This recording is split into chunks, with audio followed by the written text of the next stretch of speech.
Histoire d'en dire plus.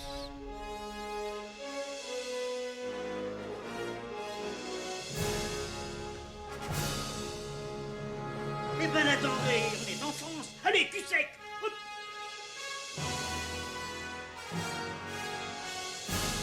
Personne ne veut le croire et pourtant c'est vrai, ils existent, ils sont là, tarnatata.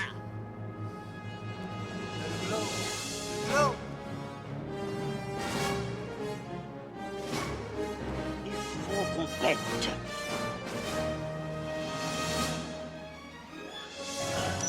Voyons, circuit branché, correcteur temporel temporisé. Bonjour, bienvenue sur Histoire d'en dire plus. Aujourd'hui on attaque un film de Stanley Kubrick, un film de 87, j'ai nommé Full Metal Jacket. Allez, c'est parti mon kiki.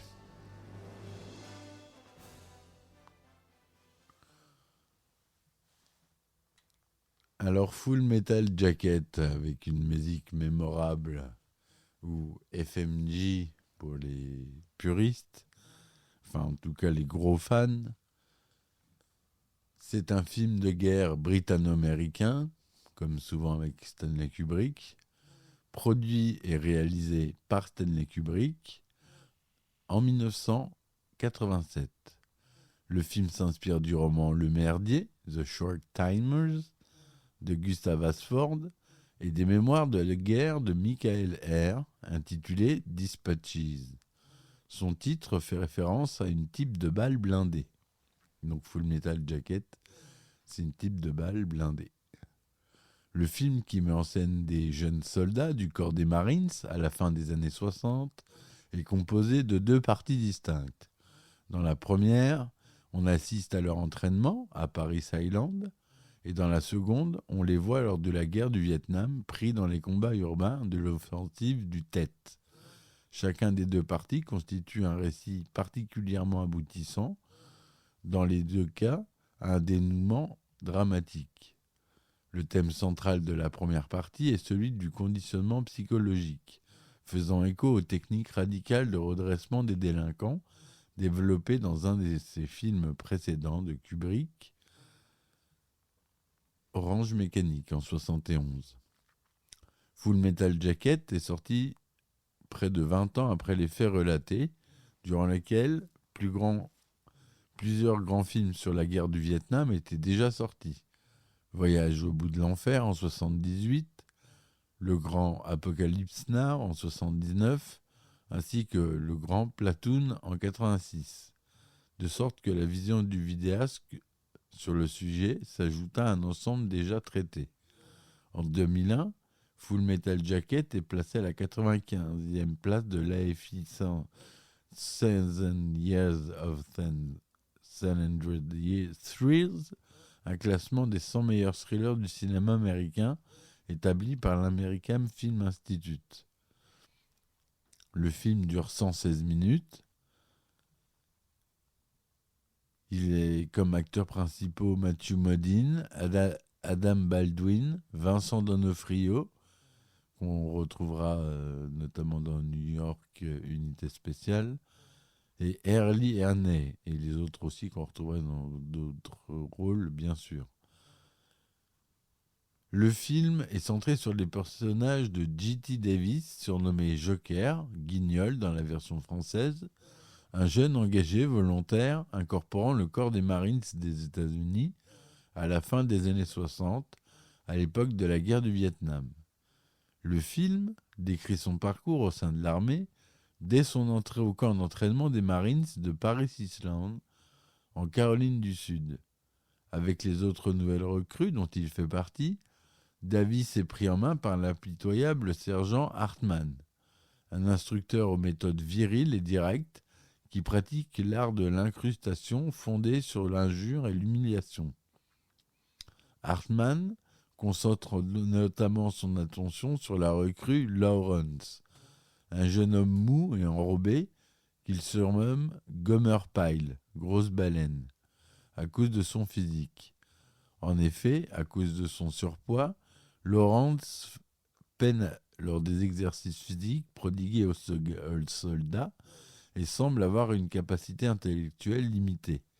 Il confond parfois la droite et sa gauche, a du mal à faire son lit seul ou à lasser ses rangers. Afin de l'aider, le sergent Hartman désigne Guignol comme son tuteur, à charge pour lui de superviser Lawrence. Mais celui-ci continue d'avoir des difficultés à arriver au niveau requis. Il devient alors la bête noire des autres recrues, car ceux-ci sont punis à sa place par le sergent Hartman quand Lawrence continue de faire des erreurs, notamment lorsque le sergent découvre qu'il a caché un beignet fourré dans ses affaires, ce qui est défendu. Après plusieurs punitions collectives, faisant suite aux fautes répétées de Lawrence, celui-ci reçoit une sévère correction de la part de ses camarades, à laquelle participe également Guignol, bien que réticent. Dans un premier temps, la correction semble porter ses fruits. Lawrence se métamorphose en un soldat discipliné et compétent, ce qui l'amène à obtenir son brevet militaire à la fin de la période d'instruction, comme ses camarades. Mais au cours de la dernière nuit passée au camp d'entraînement, avant d'être déployé au Vietnam, Lawrence bascule dans la folie et abat le sergent Hartman sous les yeux de Guignol avant de retourner son fusil M14 vers lui et de se suicider. Voilà la fin de la première partie. Deuxième partie. L'action du film se déplace ensuite au Vietnam, en plein conflit entre l'US Army et les Viet Cong. On y voit le sergent Guignol, qui est maintenant affecté à une unité de journalistes militaires du magazine Stars and Stripes. Au cours d'une conférence de rédaction, Guignol se heurte à son supérieur au sujet de l'intégrité journalistique du magazine.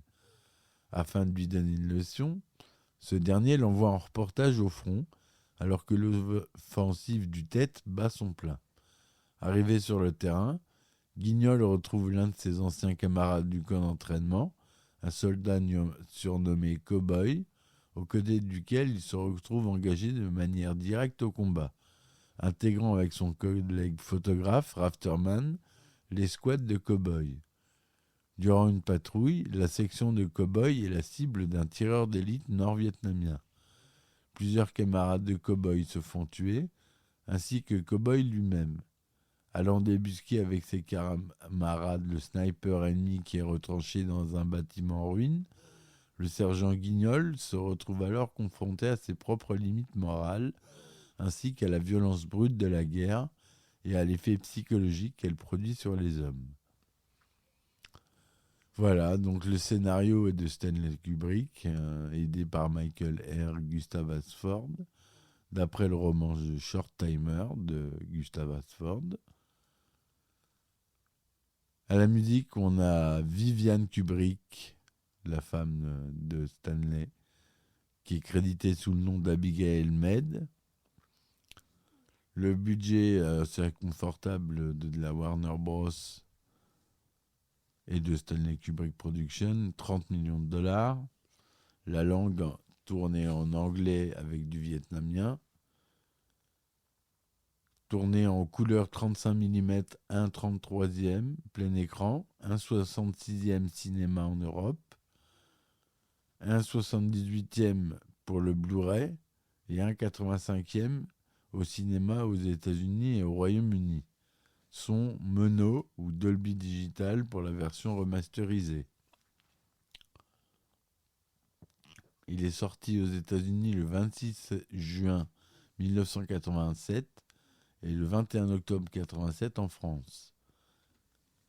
Il est rated R aux États-Unis et interdit aux moins de 12 ans en France.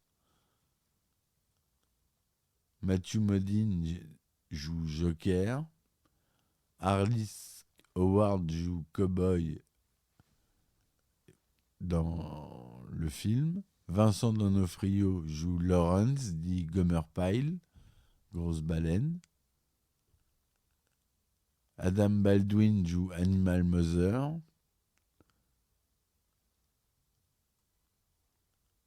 Le sergent Hartman est joué par R. Lee Ermey. Donc, dans les personnages principaux, James T. Davis, surnommé Joker, le guignol, le narrateur du film. Provocateur, Guignol affirme s'être engagé dans les Marines pour être le premier de son immeuble à avoir une mort certifiée. Dans la première partie du film, il tente d'aider la recrue Lauren, surnommée Grosse Baleine, ce qui ne l'empêche pas, après une courte hésitation, de se joindre ensuite à ses agresseurs pour lui donner une leçon. Servant au Vietnam en tant que journaliste du magazine Stars and Stripes, où il tente de faire preuve d'une certaine indépendance d'esprit, il sera finalement engagé de manière directe durant les combats. Son casque porte l'inscription Born to Kill, né pour tuer, en même temps qu'il arbore un badge représentant le symbole de la paix, déclarant à un colonel qui critique sa tenue qu'il symbolise ainsi la dualité de l'homme, telle que décrite par Jung. Cowboy, Evans, issu de la même promotion que Guignol au camp d'entraînement de Paris Island, Cowboy sert dans l'unité combattante que son camarade rejoindra par la suite lors d'un reportage sur le terrain. Désigné chef de groupe lors des combats après la mort successive de ses supérieurs, il meurt abattu par le sniper Viet Cong dans la dernière partie du film. Leonard Lawrence, dit Gomer Pyle, une des recrues dans la première partie du film, camarade de Guignol et Cowboy, enveloppé, lent de corps et parfois d'esprit, il devient la tête de turc du sergent-instructeur Hartmann. Après avoir subi de nombreuses humiliations, il devient le soldat le plus discipliné de son peloton, mais est gagné par la folie et finit par abattre Hartmann avant de se retourner son arme contre lui. La pré-production du film. En 1973, en France, Yves Boisset réalise RAS, un film portant sur la guerre d'Algérie. Ce sera pour Stanley Kubrick une révélation sur les possibilités qu'offre le cinéma à porter un engagement aigu.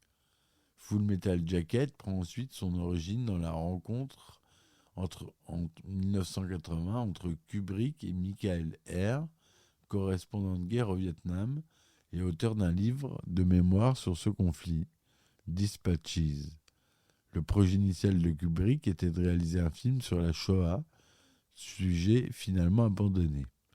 Par ailleurs, Stanley Kubrick est depuis 1982 un admirateur fervent du roman de Gustav Hasford sur cette guerre, The Short Timer, le merdier, qu'il considère comme un livre unique, absolument merveilleux. En accord avec Michael Herr, il décide d'employer le roman comme base pour les dialogues de son film. Kubrick commence à se documenter en 1983, visionnant de très nombreux films et documentaires, lisant des journaux vietnamiens conservés sur des microfilms à la bibliothèque du Congrès des États-Unis et amassant un nombre considérable de photographies d'époque.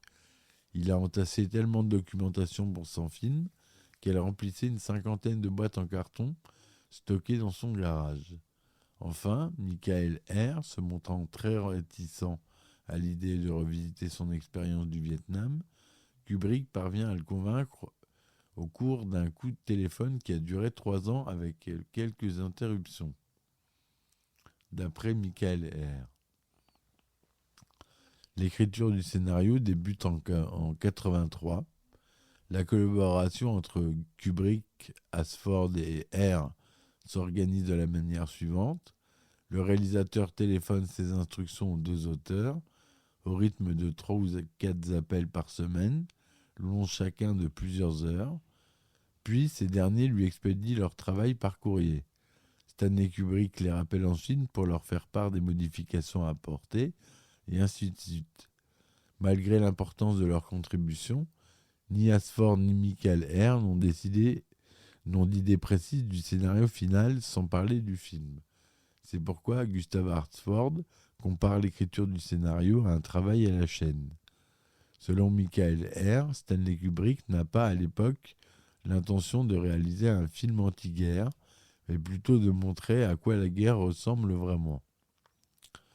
La collaboration avec Gustav Hasford ne dépasse pas le stade du scénario. Lorsque Stanley Kubrick décide de se rencontrer en personne l'auteur de The Short Timers, malgré l'avertissement de Michael Eyre le décrivant comme un homme effrayant, l'entrevue dans la résidence anglaise du réalisateur ne se passe pas très bien. Gustav Hasford est alors écarté de la production.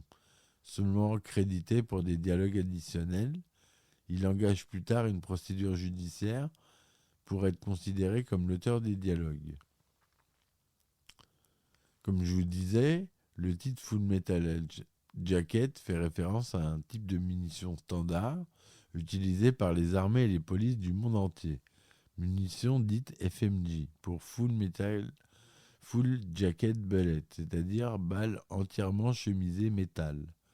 Balle typiquement militaire, juste avant de se suicider alors que Joker, Guignol en VF, lui demande si ce sont de vraies balles qu'il cherche dans son fusil.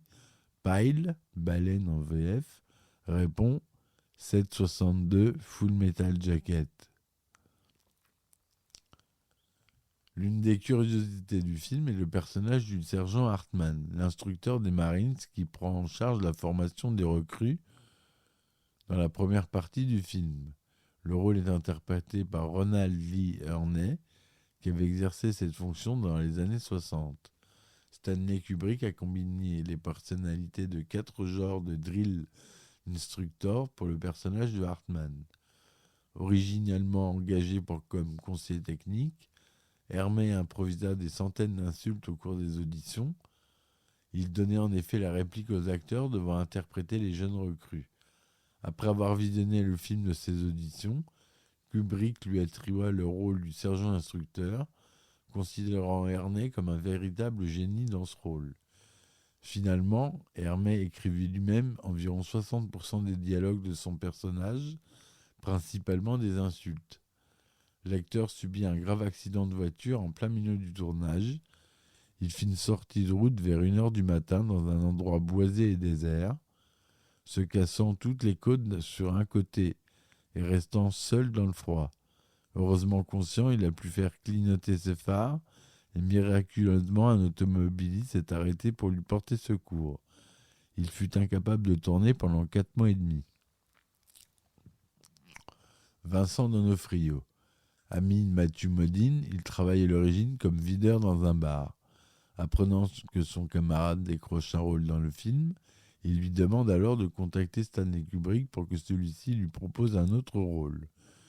Pour l'acteur, se glisser dans le rôle du soldat Gomer Pyle, grosse baleine, fut éprouvant. Il dut en effet prendre 32 kilos pour correspondre à l'image du personnage. Le tournage. La première partie du film, située sur le camp d'entraînement des Marines à Paris Island, fut tournée dans une base aérienne du Royaume-Uni à Bassingbourn dans le Cambridgeshire. Pour la seconde partie qui se déroule au Vietnam, Stanley Kubrick employa un terrain en cours de démolition situé à Newham, à l'est de Londres. Le terrain appartenait à la compagnie du gaz britannique et se présentait comme une certaine ressemblance avec les photographies de la ville de Hue pendant la guerre du Vietnam. 2 mois durant, le directeur artistique et son équipe préparèrent le terrain pour parfaire la ressemblance. Ils firent exploser certains bâtiments et en endommagèrent d'autres à l'aide d'une boule de démolition. Une jungle artificielle en plastique fut fabriquée en Californie, mais Stanley Kubrick ne fut pas satisfait du résultat. On fit venir alors 200 palmiers d'Espagne et près de 100 000 arbres en plastique de Hong Kong pour les scènes en extérieur. Lors de la scène de la mort du soldat cow-boy, on peut apercevoir en arrière-plan un énorme bâtiment qui ressemble étonnamment au célèbre monolithe extraterrestre de 2001 l'Odyssée de l'espace, un des précédents films de Stanley Kubrick. Le réalisateur parla de cette similitude comme un accident extraordinaire. Jugé trop critique envers les militaires, le film ne fut pas soutenu par l'armée américaine. Stanley Kubrick dut donc passer par des voies détournées pour obtenir l'équipement dont il avait besoin. Ainsi, 4 chars M41 lui furent prêtés par l'un de ses admirateurs qui était colonel dans l'armée belge. Les hélicoptères sont des Westland Wessex Sikorsky S-58, construits sous licence en Angleterre, qui se différencient extérieurement par le nez modifié, dû au montage d'un moteur nécessitant une prise d'air importante, furent quant à eux loués et repeints aux couleurs des Marines, tandis que des armes légères, fusils d'assaut M16, lance-grenades M79 et mitrailleuses M60, furent achetés à un armurier privé. Full Metal j'ai envie de dire Alchemist, je ne sais pas pourquoi. Full Metal Jacket a reçu une critique majoritairement positive. Sur le Rotten Tomatoes, il a 92%, sur une base de 83 critiques. Une note moyenne de 8,35 sur 10. Intense, étroitement construit et parfois sombrement comique, le Full Metal Jacket de Stanley Kubrick ne peut pas se vanter des thèmes les plus originaux, mais il est extrêmement efficace pour les communiquer. Et sur Metacritic, 67% sur 19 critiques. Le film a connu un certain succès commercial, rapportant 46 millions de dollars aux États-Unis pour un budget de 30 millions. En France, il fit 2 321 000 entrées. Il a gagné aucune récompense importante, une nomination à l'Oscar du meilleur scénario adapté, et l'acteur Early Erner a reçu une nomination au Golden Globe du meilleur acteur dans un second rôle. Voilà, ce film a bouleversé pas mal de choses. Il a été introduit et maintenant on peut le voir par exemple dans Fantôme, le contre Fantôme en 96, le film. Lee Ermey apparaît brièvement dans le rôle du fantôme d'un personnage qui lui est similaire à celui de Hartman, dont il reprend certains de ses maniérismes. Dans Bob l'éponge, dans American Dad, dans Les carnets de Monsieur Manhattan de Benoît Poulvord, dans Kid Paddle, dans Parker et Badger,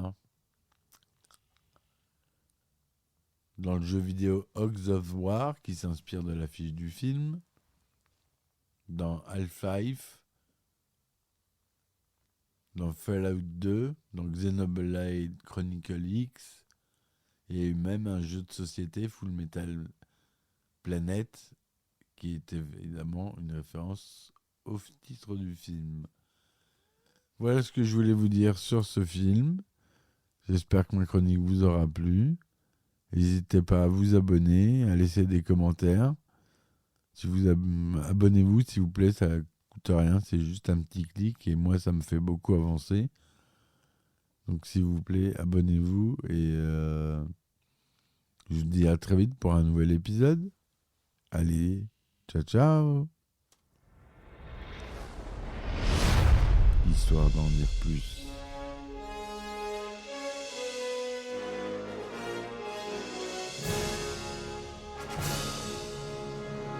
Eh ben attendez, on est en France. Allez, cul sec. Hop.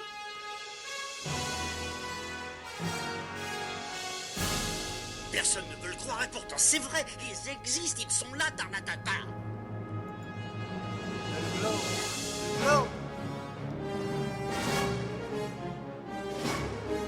Il faut qu'on pète.